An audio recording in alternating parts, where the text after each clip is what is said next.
सहनाववतु सहनौ भुनक्तु सह वीर्यं करवावहै तेजस्विनावधीतमस्तु मा विद्विषावहै। ॐ नमस्ते अस्तु आयते नमो अस्तु परायते नमस्ते प्राणतिष्ठत आसीनायोतते नमः आसीनायोतते नमः। सम्माननीय विद्यार्थीगण, आप सभी को सादर सप्रेम नमस्ते। प्यारे भाइयों बहनों, सत्यात प्रकाश के चतुर्थ समोल्लास को हम पढ़ा रहे हैं। तो इसमें अब हम भाग 12 पर पहुंच गए हैं। कल के भाग 12 में हमने क्षत्रिय के गुण जाने कि क्षत्रिय कौन होता है।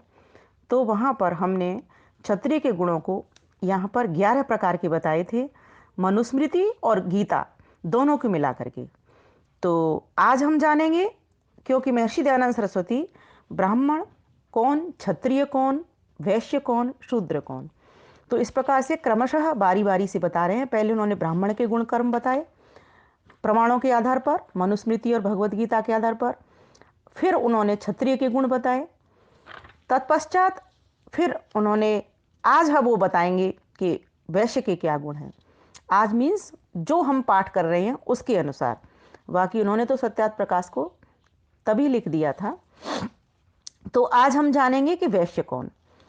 ठीक है, थोड़ा सा अगर रिवीजन करना चाहें, कोई एक विद्यार्थी पूछ रहा था, उसको वीडियो नहीं मिल पाया, तो वीडियो तो चैनल पर है ही, तो मैं दोबारा से एक बार उसको थोड़ा सा ब्रीफ कर देती हूँ, संक्षिप्त कर देती हूँ। उसमें क्षत्रिय के गुण के लिए बताया था कि प्रजानाम रक्षणम, मतलब प्रजा की रक्षा करना क्षत्रिय का धर्म होता है। दानम, दान करना। इज्या, यज्ञादि करना। अध्ययन, अध्ययन करना। ये दान, इज्या और अध्ययन ये तीनों में बराबर हैं, ब्राह्मण के भी, क्षत्रिय के भी और वैश्य के भी। ये तीन बातें तो सभी के भीतर हैं। और एक यहाँ पर प्रजा की रक्षा करना, ये क्षत्रिय ही कर सकता है। और फिर कहा इसमें विषयेषु अप्रसक्ति ही, अर्थात विषयों से दूरी, भोग विलासों में राजा का नहीं फंसना, क्षत्रियों का नहीं फंसना, क्योंकि भोग विलास में पड़ेंगे तो फिर वो कैसे प्रजा की रक्षा करेंगे। फिर कहा शौर्य हो, उनका सूरवीर हो, तेजस्वी हो, धीति वाले हों और दक्ष हों, हर कार्य में युद्ध की रणनीतियों में दक्ष हों। और पलायनम, अर्थात जब आवश्यकता पड़े तो भाग खड़ा होना, क्योंकि शरीर की रक्षा पहली महत्वपूर्ण बात है, प्राथमिकता होती है। किसी भी विजय क्षेत्र में, युद्ध क्षेत्र में जब विजय प्राप्त करनी होती है तो क्या करना है, अपने आप को बचाना है और शत्रु को परास्त करना है। तो बचाने के बहुत सारे नियम होते हैं। जब हम युद्ध नीति के नियमों को पढ़ेंगे तो वहाँ पर हमें पता चलता है कि भागना भी एक नियम के अंतर्गत आता है, क्योंकि अपनी रक्षा करनी है और धर्म को जिताना है। यहाँ मुख्य हेतु धर्म को जिताना है, और धर्म को जिताने के लिए स्वयं की रक्षा करनी पड़ेगी। तो और फिर कहा दान, तो इस प्रकार से ये, और ईश्वर भावश्च, तो ईश्वर की तो सन्निधि पहले आवश्यकता। ईश्वर की यहाँ भाव से अर्थ लिखा हुआ है महर्षि दयानंद सरस्वती ने कि पक्षपात रहित हो करके, जैसे ईश्वर होता है ना, बिना पक्षपात के काम करता है, इसी प्रकार से यथा योग्य वर्तना, जैसी जिसकी योग्यता हो उससे वैसा ही व्यवहार करना, उस तरह से क्षत्रिय का ये गुणधर्म है। तो विचार के, अर्थात विचार पूर्वक, सोच करके, समझ करके, दे करके प्रतिज्ञा पूरी करना, ना संकल्प करना, जो संकल्प किया है आपने, जो वादा किया है उसको पूरा करना, उसको कभी भंग ना होने देना। इस प्रकार से 11 ये क्षत्रिय के गुण कर्म कल बताए थे। कल मतलब मीन्स अगले, पहला जो निकल गया पूर्व भाग में बताए थे। आज वैश्य की बता रहे हैं। तो आइए, इसमें भी मनुस्मृति का प्रमाण है। अध्याय 1 90वां श्लोक है। पशूनां रक्षणं दानम् इज्याध्ययनम् एव च वणिक्पथं कुसीदं च वैश्यस्य कृषिमेव च वैश्यस्य कृषिमेव च। अब देखो यहाँ पर भी दानम, इज्या, अध्ययनम, ये तीन बातें यहाँ पर भी आई हैं। जो चेंज हुआ, पहले था प्रजानाम रक्षणम, अब कर दिया पशुनाम रक्षणम। जहाँ क्षत्रिय को प्रजा की रक्षा करनी थी या वैश्य को पशुओं की रक्षा करनी है ना। और बड़े पथम कुसीदम और कृषि, ये तीन नई चीज आ गई, तो इसको देखेंगे अभी। तो महर्षि दयानंद सरस्वती को पहले देख लेते हैं। महर्षि दयानंद सरस्वती क्या कहते हैं, तो कहते हैं वो पशूनाम रक्षणम, पशुओं की रक्षा अर्थात गाय आदि पशुओं का पालन करना, वर्धन करना। तो ये तो ठीक बात है, गाय आदि पशुओं की जिस तरीके से पालना हो सकती है उस तरह से पालन करें उनको, उनको हष्ट पुष्ट बनाएं, उनका दूध पिएं, उनके प्रोडक्ट सेवन करें। आजकल तो बहुत उत्पाद उनके आ रहे हैं, तो इस प्रकार से हम गाय की रक्षा कर सकते हैं, गाय का पालन कर सकते हैं। और वर्धन करना, उनकी वृद्धि करें, बढ़ावें उनको, क्योंकि जब हमारे देश के भीतर गाय बहुत बड़ी बड़ी गौशाला हुआ करती थी, कहा जाता है नंद बाबा के पास भी बहुत बड़ी गौशाला थी, और नंद की उपाधि तो मिलती ही तभी है जब बहुत बड़ी बृहद गौशाला हो। तो इस प्रकार से बहुत सारे लोग आज भी गौ पालन करते हैं, गौशालाएं चलाते हैं। तो हमको उनको सहयोग करना चाहिए उन गौशालाओं में। जब भी कोई नैमित्तिक कार्य हो, कोई घर में ऐसा यज्ञ हो, तो उसके हिसाब से भी गौ माता के लिए निकालना चाहिए। और धार्मिक लोग जो होते हैं वो निकालते ही हैं, इस आदेश, वेद के आदेश का पालन करते हैं। तो इस प्रकार से गौ माता की हर संभव हर सहायता करनी चाहिए, रक्षा करनी चाहिए, पालन करना चाहिए और वृद्धि करनी चाहिए। दूसरी बात कही दान, और दान तो वही है कि विद्या धर्म की वृद्धि करने कराने के लिए धन आदि का व्यय करना, कि हमारे गुरुकुलों के लिए है ना, धार्मिक संगठनों को बढ़ाने के लिए धन आदि को खर्च करना। और यज्ञ में वही अग्निहोत्र आदि यज्ञों का करना, बड़े बड़े यज्ञ करना, है ना, जिससे हमारा पर्यावरण की शुद्धि हुई और साथ में लोगों के विचार भी सुंदर बने, शिवमय हो। फिर का अध्ययन, यह भी अध्ययन भी तीनों के लिए ही है, ब्राह्मण क्षत्रिय वैश्य, वेद आदि शास्त्रों को पढ़ना। स्वाध्याय तो सभी के लिए जरूरी है, क्योंकि वैश्य पढ़ सकते हैं, और वैश्य तो देखिए वेद से सारी विद्या निकली, और वैश्यों को जितनी ज्यादा आवश्यकता पड़ती है व्यापार करने की, व्यापार के तो बहुत सारे उसमें मंत्र पड़े हुए हैं। यजुर्वेद जब हम पढ़ते हैं, अथर्ववेद पढ़ते हैं, खूब व्यापार के इनमें मंत्र निकलते हैं। और दूसरी बात, जो कैलकुलेशन होती है, गणित, मैथ, अंक गणित, बीज गणित, ये सब वेद से ही निकला है। तो जब वेद का अध्ययन करेंगे, अच्छी पुस्तकों का अध्ययन करेंगे, वेदांत शास्त्रों को पढ़ेंगे, तो ज्ञान बढ़ेगा, तो व्यापार करने में सहायता मिलेगी। तो वेदांत शास्त्रों को पढ़ना, इसलिए ये अध्ययन तो सभी के लिए, क्षत्रियों के लिए रक्षा में भी आवश्यकता पड़ती है इसकी, और ब्राह्मण के लिए तो है ही। वहाँ तो अध्ययन करने के साथ अध्यापन कराना भी है, और यहाँ क्षत्रिय के लिए अध्ययन करना, वैश्य के लिए भी अध्ययन करना। वणिक पथ, सब प्रकार के व्यापार करना, वणिक कहते हैं वनीय को, वाणिज्य को, वाणिज्य वाणिज्य से बना, वाणिज्य व्यापार। तो सब प्रकार के व्यापार करना। व्यापार अब तो किसी भी प्रकार का होता है, वस्त्रों का हो सकता है, अन्न आदि का हो सकता है, धातुओं का हो सकता है, और किसी भी चीज का व्यापार तो व्यापार है। तो इससे क्या करता है व्यक्ति, व्यापार करता है और धन को बढ़ाता है अपने को। फिर कहा कुसीदम, कुसीदम कहते हैं ब्याज को, चक्रवृद्धि ब्याज, ब्याज जो चलती है व्यापारी लोग करते हैं। हमारे घर में भी, मेरा जहाँ जन्म हुआ है तो वहाँ भी बनिया के घर में हुआ है, तो वहाँ पर ब्याज का काम करते थे मेरे पिताजी भी। तो वहाँ पर भी ईमानदारी का से ब्याज लेनी चाहिए। तो महर्षि लिखते हैं कुसीदम, एक सैकड़े में 4 आना, 6 आना, 8 आना, 12 आना, 16 आना व 20 आनों से अधिक ब्याज और मूल से दूना, अर्थात 1 रुपया दिया हो तो 100 वर्ष में भी 2 रुपये से अधिक न लेना और न देना। तो ब्याज लेन देन की बात यहाँ पर हो रही है कि किस तरीके से ब्याज लेनी देनी चाहिए। तो मुझे अच्छी तरह से याद आ रहा है कि जब हमारी दादी के पास कोई व्यक्ति आता था, क्योंकि ब्याज का देखो ये काम अच्छा भी है, इससे किसी को सहयोग मिलता है, गरीब व्यक्ति को सहयोग बहुत मिलता है। उसको जब आवश्यकता पड़ती है पैसों की, तो वो कुछ अपनी वस्तु रखता है घर में, सोना चांदी जो उसके पास होता है, और उसके एवज में उससे जितना मूल्य की सामान रखता है वो, जैसे सपोज करो उसने एक पायल रखी, मान लीजिए पायल 2,000 रुपये की थी, तो वो 2,000 रुपये उसके बदले में ले जाएगा, वो सामान रख जाएगा। इससे दोनों ही सुरक्षित हैं। मान लीजिए कल को वो ब्याज उसके पास नहीं होती, वो नहीं देने के लिए आता, तो ना देने के लिए आए, और इसमें इसको खतरा नहीं है जो ब्याज लेगा उससे, क्योंकि वो उसने उसका मूल पकड़ा दिया, उसको 2,000 रुपये देगा वो उसको, और वो उसको बदले में पायल दे जाएगा। और फिर अगर उसके पास पैसे हैं तो महीने की महीने उसका जैसा हिसाब होगा उस तरीके से वो, जो उसने रखी होगी 2 रुपये सैकड़ा या 4 रुपये सैकड़ा, वो उस तरीके से उसका एक निर्धारित समय होगा कि इतने समय में तुमको लौटानी है, तो वो उसकी जो जितनी भी ब्याज बनती होगी उसको उतनी ब्याज दे जाएगा।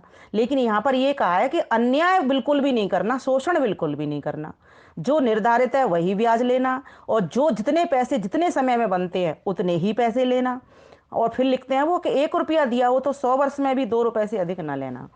मतलब ऐसा नहीं हो कि कहीं उसके ऊपर शोषण हो जाए, अन्याय हो जाए।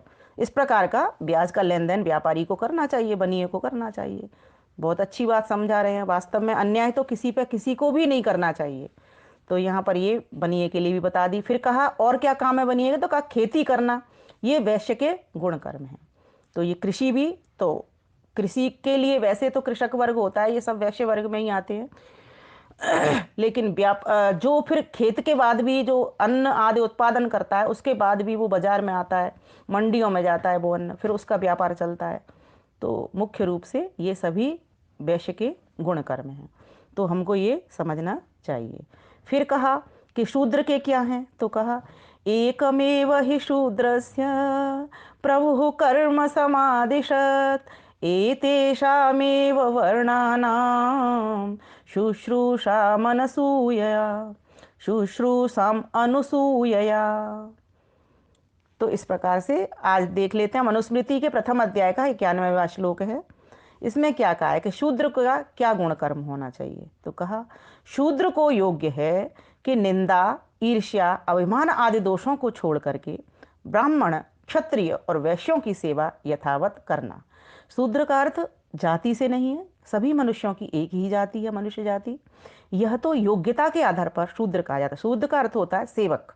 सेवक कोई भी हो सकता है, प्रधानमंत्री भी हमारी सेवा कर रहा है देश की, वह भी शूद्र है इस तरह से। और अगर उसमें और वो रक्षा कर रहा है देश की, तो वो क्षत्रिय है। तो इस प्रकार से हमें समझना चाहिए। तो यहाँ शूद्र से अर्थ कोई सर्विस कर रहा है, सेवा दे रहा है कहीं भी, किसी भी मालिक के यहाँ, तो वो शूद्र है। तो शूद्र का अर्थ नीची जाति नहीं है, जाति तो सभी के मनुष्य एक है।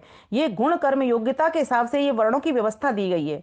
वेद के अंदर ब्राह्मण किसको कहा है, चाहे वो किसी के घर में पैदा हो जाए, अगर उसके भीतर योग्यता है ज्ञान की। जैसे मैं एक वैश्य के घर में पैदा हुई हूँ जहाँ व्यापार होता था।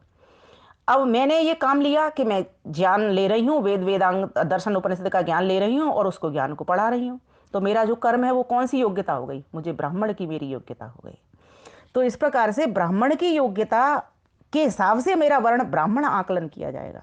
भले ही मेरे पिताजी का जो वर्ण था वो वैश्य था, वो एक अलग बात है कि उनमें ब्राह्मणत्व के भी पूरे पूरे गुण थे। वो स्वाध्याय करते थे और आज भी करते हैं, भजन भी करते थे, आज भी करते हैं वो। और पढ़ाना, उनकी शिक्षा देना, किसी भी जगह पर वो कहीं भी उनको स्पीच के लिए कहा जाता तो वो वह भी करते थे। तो ये तो बहुत महान आत्माएं होती हैं जिनमें चारों वर्णों का प्रतिनिधित्व करते हैं। जैसे भगवान कृष्ण चारों वर्णों का प्रतिनिधित्व करते दिखते हैं। वो जब उनको आवश्यकता पड़ती है राजसूय युग में, यज्ञ में, तो वो चप्पल जूते भी उठाते हैं, वहां भी वो चरण पखारने का काम करने लग जाते हैं। जब उनको युद्ध क्षेत्र में अर्जुन को खड़ा करने की आवश्यकता पड़ती है तो वहां पर वो गीता का ज्ञान देने लग जाते हैं, श्लोकों के द्वारा उसको खड़ा कर देते हैं कि उठ खड़ा हो। ये दादा ताई ताया मामा चाचा ये सब शरीर के संबंध हैं। मैं तो आज भी नहीं मरता, तू भी नहीं मरता, न हम पहले मरे, हम पहले भी थे, आज भी और आगे भी रहेंगे। किसका तुझे चिंता किस बात की है, ये संबंध तो शरीर का है, आज है कल नहीं रहेगा। तो इस प्रकार से वो उसको खड़ा कर देते हैं। ब्राह्मण इसी प्रकार से क्षत्रिय, एक गीत में भी बड़े अच्छा एक कवि लिखता है, ब्राह्मण वन गीता जान दिया, क्षत्रिय वन दुष्ट का दलन किया, वन वैश्य किया गौ का पालन, श्री कृष्ण तुम्हारी जय होगी। राजसूय यज्ञ में पधारे थे, सेवक वन चरण पखारे थे, युग युग योगी का अभिनंदन, श्री कृष्ण तुम्हारी जय होगी। तो बताइए अब आप क्या कहोगे भगवान कृष्ण को। वो ब्राह्मण भी थे, वो क्षत्रिय भी थे, क्षत्रिय बन करके कंस पूतना जैसे अत्याचारियों का, शिशुपाल जैसे अत्याचारियों का वध कर दिया, किया ना। और वैश्य बन करके गौ का पालन किया। नंद बाबा के यहाँ का लाखों गायें थी, बृहद गौशाला थी। और मैंने आपको बताया कि बृहद गौशाला जब 1 लाख गौएं किसी के पास हो तो उसको नंद की उपाधि दी जाती है। इसीलिए भगवान कृष्ण जहाँ रहते थे उनको नंद बाबा कहा जाता था। तो ये समझने की बात है। तो इस प्रकार से, और शूद्र का काम मैं आपको बताया कि वो जब से उन्होंने सेवा की तो वो शूद्रत्व को धारण किया। और एक और बात, जैसे अब यहाँ पर महर्षि दयानंद सरस्वती क्या लिखते हैं, शूद्र को योग्य है कि निंदा, ईर्ष्या, अभिमान आदि दोषों को छोड़ के ब्राह्मण, क्षत्रिय और वैश्यों की सेवा यथावत करना और उसी से अपना जीवन करना। यही एक शूद्र का कर्म गुण है। क्यों क्यों लिखा है ये? मन में प्रश्न आ रहा होगा, ऐसा क्यों? बाकी के सभी के लोगों के लिए वेद विद्या का पठन पाठन लिखा हुआ है, यहाँ पर ऐसा कुछ नहीं। तो वो इसीलिए कि शूद्र वे लोग सेवा देते हैं। सामान्य एक दो प्रकार की सेवा होती है, एक बड़े स्तर की सेवा, बड़े पद की सेवा, एक छोटे सेवा। अब जैसे घर में सेवक हैं, झाड़ू कर रहे हैं, पोछा कर रहे हैं, वो विद्या को नहीं पढ़ सकते, क्योंकि उनके पास उतना ज्ञान नहीं है, वो लेने की क्षमता भी नहीं है, उनकी बुद्धि उतना काम नहीं करती। तो फिर ऐसा व्यक्ति निंदा, ईर्ष्या, अभिमान आदि दोषों को छोड़ करके ब्राह्मण, क्षत्रिय और वैश्यों की सेवा यथावत करे। ये संक्षेप से वर्णों के गुण और कर्म बताए। जिस जिस पुरुष में जिस जिस वर्ण के गुण कर्म हो, उस वर्ण का अधिकार देना। ऐसी व्यवस्था रखने से सब मनुष्य उन्नतशील होते हैं, क्योंकि उत्तम वर्णों को भय होगा कि जो हमारे संतान मूर्खत्वादि दोष युक्त होंगे तो शूद्र हो जाएंगे, और संतान भी डरते रहेंगे कि जो हम उत्तम चाल चलन और विद्यायुक्त न होंगे तो शूद्र होना पड़ेगा, और नीच वर्णों को उत्तम वर्णस्थ के लिए उत्साह बढ़ेगा। विद्या और धर्म के प्रचार का अधिकार ब्राह्मण को देना, क्योंकि वे पूर्ण विद्यावान और धार्मिक होने से उस काम को यथायोग्य कर सकते हैं। क्षत्रियों को राज्य के अधिकार देने से कभी राज्य की हानि व विघ्न नहीं हो सकता। मीन्स जैसा जिसका गुण कर्म स्वभाव है उस प्रकार का पद उसको देना। पशुपालन आदि का अधिकार वैश्यों ही को होना योग्य है, क्योंकि वे इस काम को अच्छे प्रकार कर सकते हैं। शूद्र को सेवा का अधिकार इसलिए है कि वह विद्या रहित मूर्ख होने से विज्ञान संबंधी काम कुछ भी नहीं कर सकता। देखो ये कह दिया ना, विद्या रहित मूर्ख होने से, मूर्ख होने से का मतलब है कि उसमें बस उतनी बुद्धि नहीं है, किंतु शरीर के काम सब कर सकता है। सब इस प्रकार वर्णों को अपने अपने अधिकार में प्रवृत्त करना राजा आदि सभ्य जनों का काम है। अब अगर आप कहो कि वो ब्राह्मण व्यक्ति है जिसमें ज्ञान का काम है, क्षत्रिय वाला काम नहीं है, और उसको तुम क्षत्रिय बोल दो, क्षत्रिय के घर में पैदा हुआ, तो वो तो ठीक नहीं है, वो तो उन्नति नहीं होगी, उसकी उन्नति रुक जाएगी। तो उन्नति को करने के लिए व्यक्ति के गुण कर्म स्वभाव के अनुसार से वर्ण घोषित करना चाहिए, और उस वर्ण का उसको से काम लेकर के उसको वो सेवा, वो कुर्सी देनी चाहिए। यहाँ पर महर्षि दयानंद सरस्वती ने एकदम स्पष्ट कर दिया मनुस्मृति और भगवत गीता के प्रमाणों के द्वारा कि चारों वर्णों की क्या क्या योग्यता हो, किस प्रकार से उनका निर्धारण किया जाए, किस प्रकार से उनके गुण कर्म स्वभाव हों, किस प्रकार से वे अपनी परिवार, समाज, राष्ट्र की उन्नति कर सकते हैं। तो बहुत ही सुंदर विषय, उन्होंने हमारे लिए बहुत श्रम किया है। उनका श्रम सार्थक तभी होगा जब हम उनकी बताई बातों को शास्त्रों के बताए प्रमाणानुसार समझ पाएंगे, और समझ करके आगे आगे लोगों को बताने का प्रयास करेंगे। और बताने का आजकल जो माध्यम है, बहुत ही बढ़िया सोशल मीडिया का माध्यम है, व्हाट्सएप, फेसबुक, यूट्यूब के माध्यम से लोगों तक इस ज्ञान को पहुंचाना। तो आप सभी से मैं आशा करती हूँ, और मुझे पता भी है कि आप लोग इन वीडियोज़ को खूब शेयर कर रहे हैं लोगों तक, क्योंकि सही ज्ञान की सभी को आवश्यकता पड़ती है। ज्ञान के द्वारा ही हम अपनी परिवार, समाज, राष्ट्र की रक्षा कर सकते हैं और आनंद में जी सकते हैं। इसीलिए इन सभी श्लोकों को आप याद करें, ब्राह्मण, क्षत्रिय, वैश्य, शूद्र के। अगली बार जब हमारी परीक्षा होगी तो मैं इन श्लोकों को ही आपसे पूछूंगी, और ईमानदारी के साथ मुझे ऐसी आशा है आप बिना देखे मुझे इनको सुनाएंगे। तो चारों वर्णों का एक एक श्लोक मैं आपसे सुनूंगी, ठीक है ना? ये अधिक काम नहीं है, ये परीक्षा आपके लिए रहेगी। सोमवार, मंगलवार, बुधवार 3 दिन आपको दिए जाएंगे इसके लिए। आप याद करेंगे, और जैसा हो वैसा मुझे बता देना कितने दिन आप लेना चाहते हैं इनको याद करने के लिए। तो आप इसी प्रकार से उत्साह से, उमंग से, लगन से पढ़ते रहिए, बढ़ते रहिए, मंजिल चढ़ते रहिए। आप सभी को खूब खूब शुभकामनाएं, खूब खूब बधाई। धन्यवाद, नमस्ते।